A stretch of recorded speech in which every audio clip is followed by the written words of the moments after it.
চৰকাৰৰ খৰচত পঢ়িব ব্যক্তিগত স্কুলত 25% আসন সংৰক্ষণৰ আত্মঘাতী ব্যৱস্থা শিক্ষা বিভাগৰ। এডুকেশ্যন ডিপাৰ্টমেণ্টৰ পৰা এইটো ডাঙৰ নিউজ আমাৰ সন্মুখলৈ আহিছে আৰু এই নিউজটো প্ৰকাশ পাইছিলে দৈনিক জনমভূমি কাকতখনত 22 ছেপ্টেম্বৰ তাৰিখে।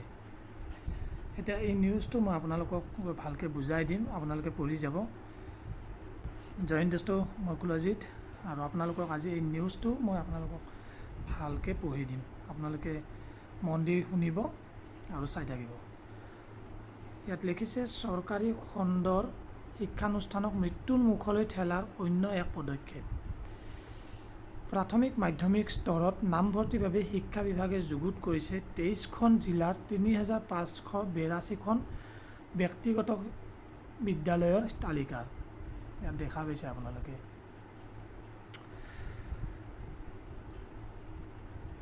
চৰকাৰী খণ্ডৰ শিক্ষানুষ্ঠানক মৃত্যুৰ দুৱাৰদলিলৈ ঠেলি ব্যক্তিগত খণ্ডৰ শিক্ষানুষ্ঠানক উদগনি যোগাবলৈ ৰাজ্য চৰকাৰে গ্ৰহণ কৰা অন্য এক সিদ্ধান্ত শিক্ষা বিভাগে কাৰ্যকৰী কৰিবলৈ সাজু হৈছে। উল্লেখযোগ্য যে চৰকাৰী খণ্ডৰ বিদ্যালয়ত নামভৰ্তি,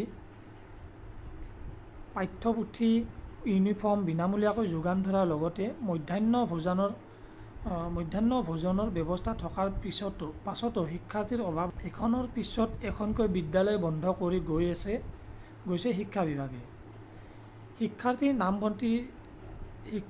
নামভৰ্তি বৃদ্ধি কৰি চৰকাৰী বিদ্যালয়ক জীয়াই ৰখাৰ কোনো চেষ্টা নকৰি ব্যক্তিগত খণ্ডৰ বিদ্যালয়ত নামভৰ্তি বৃদ্ধিতহে গুৰুত্ব দিছে বিদ্যালয় শিক্ষা বিভাগে।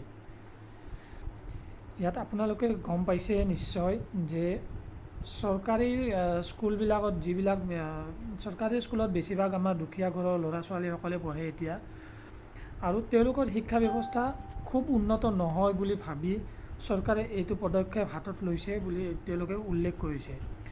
আৰু লগতে কৈছে যে শিক্ষাৰ্থীৰ নামভৰ্তি বৃদ্ধি কৰি চৰকাৰী বিদ্যালয়ক জীয়াই ৰখাৰ কোনো চেষ্টা নকৰি ব্যক্তিগত খণ্ডৰ বিদ্যালয়ত নামভৰ্তি বৃদ্ধিতে গুৰুত্ব দিছে বিদ্যালয় শিক্ষা বিভাগে।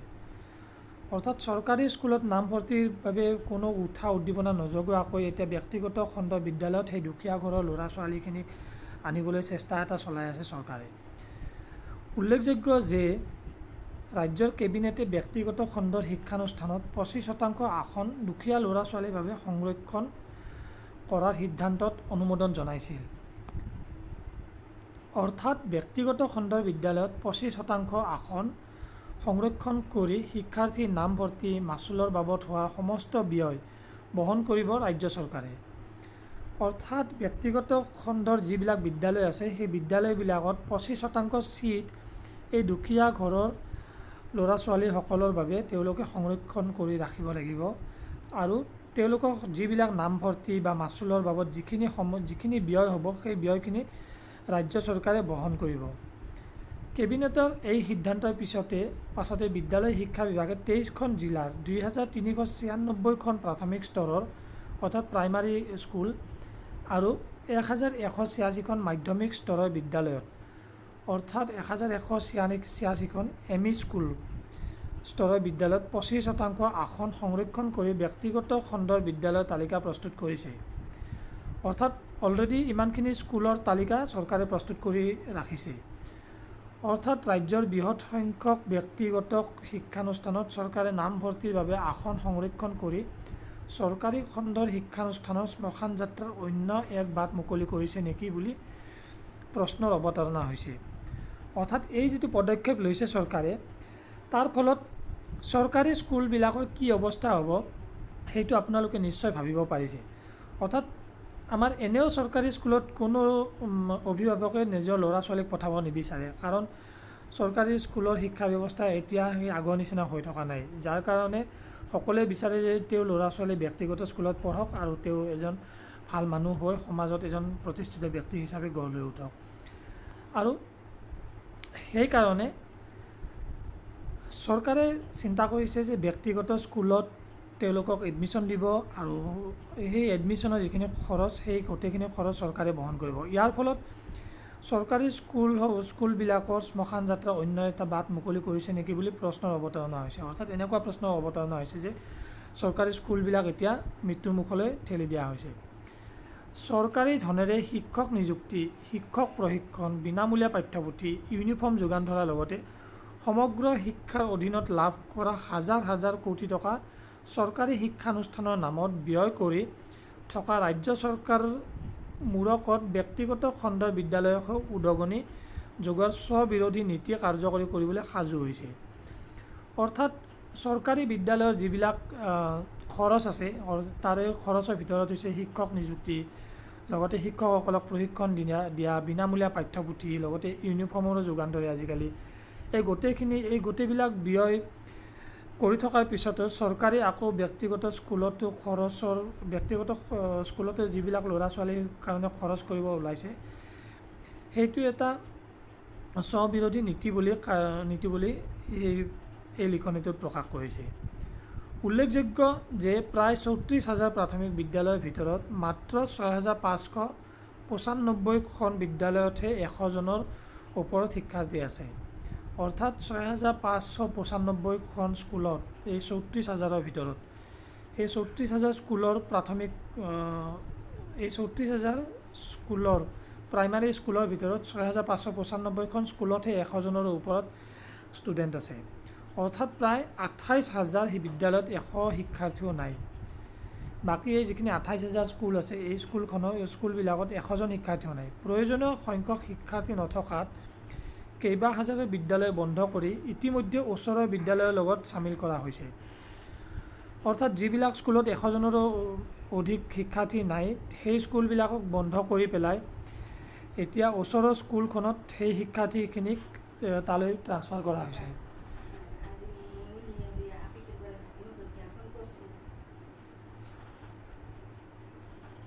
এনেয়ে চৰকাৰী বিদ্যালয়ত নামভৰ্তিত অভিভাৱকৰ অনীহা, তাতে আকৌ চৰকাৰী খৰচত ব্যক্তিগত খণ্ডৰ বিদ্যালয়ত পঢ়াৰ সুযোগ পালে চৰকাৰী বিদ্যালয়ত পঢ়াৰ অৱশিষ্ট আগ্ৰহ নোহোৱা হ'ব শিক্ষাৰ্থীৰ অভিভাৱকৰ।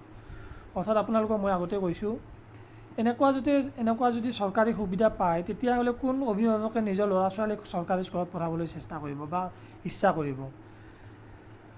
আৰু চৰকাৰৰ এই নতুন আঁচনি কাৰ্যকৰী কৰিবলৈ গোৱালপাৰা জিলাতে 25% আসন সংৰক্ষণ কৰি নামভৰ্তি কৰিবলৈ 200খন ব্যক্তিগত খণ্ডৰ বিদ্যালয়ৰ তালিকা যুগুত কৰিছে শিক্ষা বিভাগে। অৰ্থাৎ গোৱালপাৰা জিলাতে 200খন ব্যক্তিগত খণ্ডৰ বিদ্যালয়ৰ তালিকা অলৰেডি যুগুত কৰিছে তেওঁলোকে।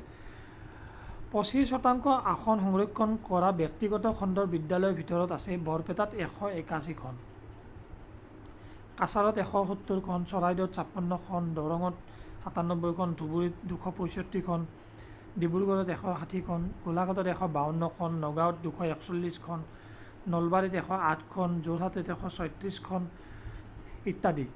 ৰাজ্যৰ 23খন বিদ্যালয়ৰ মুঠ 2,396খন ব্যক্তিগত খণ্ডৰ বিদ্যালয়ত চৰকাৰী খৰচেৰে শিক্ষাৰ্থীক অধ্যয়নৰ সুবিধা দিবলৈ তালিকাভুক্ত কৰিছে শিক্ষা বিভাগে। বাকী যিখিনি 2,396খন ব্যক্তিগত খণ্ডৰ বিদ্যালয়ৰ তালিকা অলৰেডি চৰকাৰে তালিকাভুক্ত কৰিছে। অৱশ্যে 6ষ্ঠ অনুসূচী জিলাকে ধৰি হোজাই, শিৱসাগৰ আৰু বঙাইগাঁও জিলাৰ কোনো ব্যক্তিগত খণ্ডৰ বিদ্যালয়ক তালিকাত অন্তৰ্ভুক্ত কৰা হোৱা নাই। মাধ্যমিক স্তৰত ধেমাজি আৰু দৰঙত 73খন, কামৰূপত 60খন, লখিমপুৰত 25খন, দক্ষিণ শালমৰা মানকাছাৰত 34খন, মৰিগাঁৱত 37খন, গোৱালপাৰাত 225খন, বঙাইগাঁৱত 39খন, ধুবুৰীত 80খন, মুঠ 1,186খন ব্যক্তিগত খণ্ডৰ হাইস্কুলত 25% আসন দুখীয়া শিক্ষাৰ্থীৰ বাবে আসন সংৰক্ষণ কৰিছে শিক্ষা বিভাগে। গতিকে আপোনালোকে গম পালে এই নিউজটো কি কৈছে। এতিয়া ব্যক্তিগত খণ্ডৰ বিদ্যালয়কে বেছি উদ্দীপনা যোগোৱা বুলি আমি এই লেখনিটোৰ পৰা গম পালোঁ। চৰকাৰৰ যিবিলাক নীতি নিয়ম আহি আছে এতিয়া গোটেইখিনি এই ব্যক্তিগত খণ্ডৰ বিদ্যালয়ৰ সা সুবিধাৰ কাৰণে আহিছে যেন লাগিছে। আৰু ইয়াৰ ফলত দুখীয়া ঘৰৰ ল'ৰা ছোৱালীসকলেও প্ৰাইভেট স্কুলত পঢ়াৰ এটা সুবিধা পাব। কিন্তু ইয়াৰ এটা নিগেটিভ ছাইডো আছে, আৰু সেই ছাইডটো হ'ল যে চৰকাৰী স্কুলবিলাক লাহে লাহে হয়তো নাইকিয়া হ'ব। আৰু এইটো এটা খুব ভাল লগা কথা নহয়। তথাপি এতিয়া চৰকাৰে যদি কৰিছে, আমি এটা কৰিব লগা আমি এতিয়া একো কৰিব নোৱাৰোঁ।